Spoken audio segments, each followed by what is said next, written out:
इतकी उत्कृष्ट आरोग्याची सेवा करताय.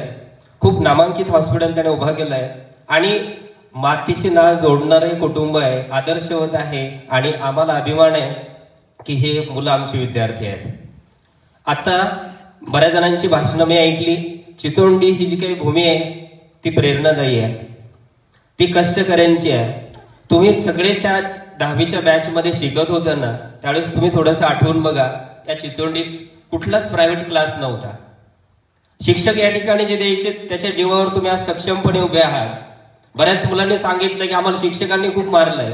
त्या मारण्यामध्ये त्यांची तळमळ होती आणि त्या तळमळीतून तुम्ही आज घडणारच प्रतिबिंब आम्ही त्यावेळेस पाहत होतो. आम्हाला असं वाटायचंय शिक्षकांमुळं नक्की परिस्थिती बदलते. हे लेकरं जे काही कष्टकऱ्यांचे आहेत त्यांच्या घरात जर प्रकाश आणायचा असेल तर यांनी मनापासून शिकावं, ही तळमळ त्या काळात असायची. आणि नक्कीच तुमच्या चेहऱ्यावरचा आनंद आम्हाला सांगतोय की आम्ही जे काही त्यावेळेस शिकवलंय, थोडंफार शिकवलं, आम्ही फार काही नाही केलं तुमच्यासाठी. आम्ही तर स्पष्टपणे मी ज्या ज्या ठिकाणी बोलतो त्या त्या ठिकाणी सांगतोय की आम्ही अजिबात उपकार करत नाही. लाखोने आम्हाला पगार मिळतात, पण मुलं जर घडत असतील, संस्कार जर देताना आम्ही कमी पडत असो तर नक्कीच ते आमचं अपयश आहे. आजच्या या स्नेहमेळाव्याच्या निमित्ताने तुम्ही खूप चांगल्या पदावर कार्यरत आहात हे ऐकून खूप समाधान वाटलं, आनंद वाटला. माझे बरेचसे विद्यार्थी सांगत होते की आम्ही ते थोडेसे लाजत होते, सांगत होते की आम्ही शेती करतोय.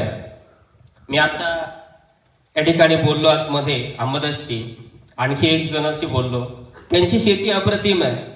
शेती हा एक व्यवसाय होता, आता स्किलफुल व्यवसाय झालाय. त्याच्यात पण खूप डेव्हलपमेंट आपल्याला करता येते आणि अति उच्च शिखरावरती पोहोचता येतं. या निमित्ताने सल्ला देण्याचा अजिबात उद्देश नाही, पण निश्चितपणे मला सांगायचं आहे की तुम्ही ज्या क्षेत्रात आता काम करताय ते प्रामाणिकपणाने करा. ज्या कुटुंबात तुम्ही मुली दुसऱ्या घरात गेल्यात, दुसऱ्या कुटुंबात गेल्यात, सासू सासऱ्यांना आईवडील माना. आईवडील आणि सासू सासरे यांच्या डोळ्यामध्ये कधीच अश्रू येणार नाहीत असं वागा. आणि आपल्या ज्या शाळेला असेल, गावाला असेल, आईवडिलांना असेल, सासू सासऱ्यांना कधीच विसरू नका. या निमित्ताने एवढंच सांगतो. आपण खूप चांगला एक प्रोग्राम आयोजित केला, या सर्व संयोजकांना मनापासून धन्यवाद देतो. आणि एक असं ऊर्जास्थान ही आनंद ऋषीजींची शाळा आहे, खूप मोठी ताकद त्याच्यामध्ये आहे.